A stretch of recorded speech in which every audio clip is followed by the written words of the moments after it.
Azafady ao raha toa ka nandratranao.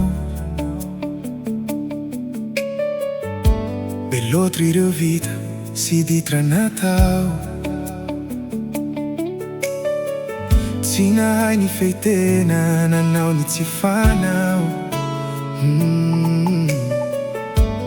Nampirafiao, nampijaly anao.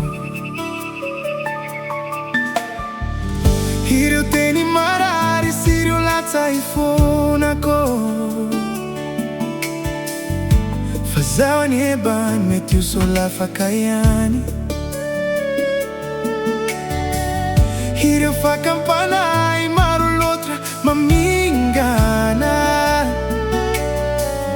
Izay teo no adala hafa ihany malala.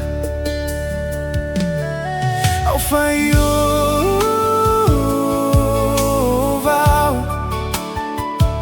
tsy ameriny insonhao.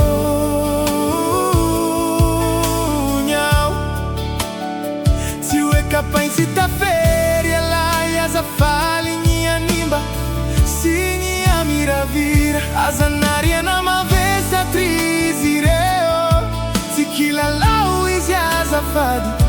Dimy izay atao fa overy alay raha tsisy vehivavy.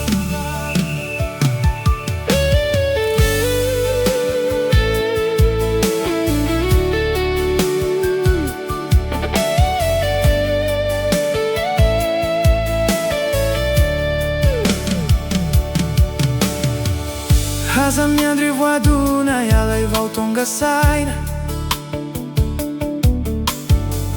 Tsy entambaro tramídio faz a vira-viraina.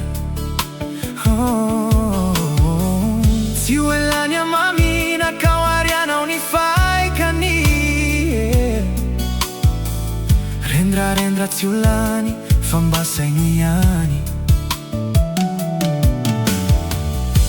Ireo vehivavy natao fanaja.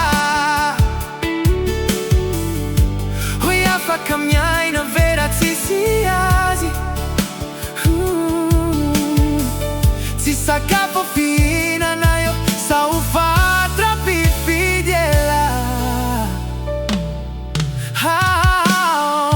Ao faiova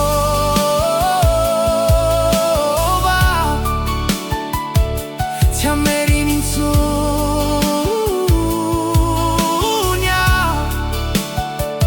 Azafady ny animba sy ny amiravira tsy njovy ny ho avy.